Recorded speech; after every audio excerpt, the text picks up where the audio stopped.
Well, over the weekend, a document has started circulating in certain WhatsApp groups that appears to be some rough proposals from the ANC about how to manage the economy in the aftermath of the COVID-19 pandemic. The parties confirmed there is a conversation underway around economic policy. There's been some reporting that the South African Communist Party, part of the alliance, is also pushing for a bigger role for the Reserve Bank in the economy going forward, and that it should involve what economists call quantitative easing. You'll know that can be quite controversial. Ayabonga Cawe is an economic contributor here at Newsroom Africa. Ayabonga, good afternoon to you. Firstly, some of the reporting suggests that these proposals include things we've seen before, sorting out mobile data pricing, what they call network industries, for example. Is there anything radical and new? Afternoon to you, Stephen, and afternoon to the viewers. Well, I think there are a few areas that have very new suggestions, and you would have seen in a lot of the reporting over the course of the weekend. One of those issues centering around this debate on prescribed assets and the use of pension funds to finance infrastructure. I think one of the interesting areas in this particular document is a big concession on the part of the governing party that they probably haven't had the state capacity from time to time that's needed to really intervene and execute very ambitious economic projects. And what's interesting at this time around is that some of the new measures both include a call for localization of the manufacture of components that go into the big renewable program that is central to the restructuring of our energy supply in the country, and of course the restructuring of Eskom, but also with the discovery of offshore prospects of gas resources there. There is now the move on the part of the governing party to finalize some of the resource rent tax legislation, and alongside that maybe a biofuel strategy and many other areas, including a state-owned pharmaceutical company. But also there are areas where I think certainly this version and the version that's been doing the rounds on WhatsApp groups has been short on is the area of manufacturing. I mean, we saw the Purchasing Managers Index coming through from one of the banks earlier on this week, really showing that notwithstanding some recovery in the manufacturing sector, that structurally the sector continues to be faced with challenges of historic nature for that sector. And it's certainly been one of the sectors that's been on the receiving end of massive job losses.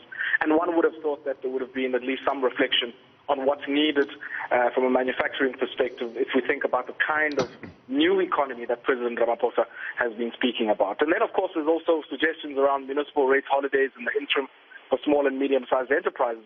And one that I found interesting, Stephen, for me was a very firm commitment to an operating subsidy for the taxi industry. Now, we know that a large number of South Africans use the minibus taxi industry as one of their primary modes of transport, and yet if we look at how subsidies have flowed into the transportation sector, the minibus taxi industry has certainly been starved of some of those subsidies, and notwithstanding the major impact they play in transporting many South Africans to and from their workplaces and back to their homes. So it's quite interesting to look at that and to maybe see alongside, I guess, some of the other commitments such as licensing of the Post Bank and release of spectrum and the migration from analog to digital, all of which the governing party has been speaking about for a long period of time. And I think even on the migration issue, we're a few years behind now of the deadline that was set, by the International Telecommunications Union. So a lot of, I guess, some of what we know, but in some interesting places, some suggestions of novel and new ideas. Ayabonga, I mean, the idea of prescribed assets, in other words, government would say to workers, your pension funds, part of your pension fund has to go into certain investments in government infrastructure, and you will get the money back. It's always been very, very controversial. I mean, this issue came up out of the Nasrec conference at the end of 2017. It hasn't been implemented since then. Now we're in the middle of a crisis caused by a pandemic. I mean, the argument would go, if they don't do prescribed assets now, they're obviously never going to, right? Exactly, Stephen. And I think there's also a lot of features of where we are now, the conjuncture that we find ourselves in, that really sort of necessitates and speeds up the need for us to have this conversation. One of those is that even prior to the onset of COVID-19 and the lockdowns in the South African economy in February, the finance minister in his budget then seemed to indicate that the burden of adjustment from a fiscal consolidation perspective was going to be held by subnational levels of government, and those are provinces and municipalities. And that also, Stephen, happens to be where much of the infrastructure spend has to happen, and maybe some of those entities also have the political authority and power to implement some of those projects. But the reality is that there's been massive failures in executing many of those projects and undertaking the necessary capital spending. And now that's created a path where some of the allocations are going to be much lower in an environment where you need some of this infrastructure to come online much sooner.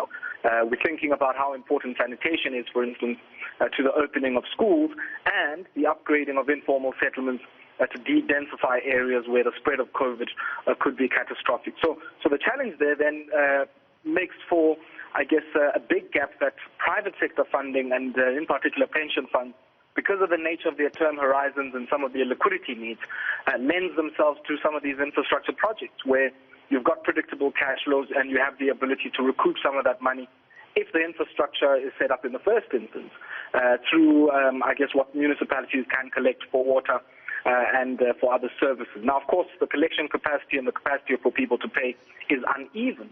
But I think the principle that this debate is starting to introduce now is how do we collectively as a society think about funding much-needed infrastructure that not only makes sure that water gets to people, that electricity gets to those who didn't have electricity before, but that some of the investments in economic infrastructure can actually boost the long-run growth potential of the South African economy. And I think, for me, that is the critical issue here, rather than, I think, many people who are scaremongering really saying that this is a raid on the pension funds of workers. Of course, I guess our government doesn't do itself any favors if we consider the past track record of how some of these resources have been spent.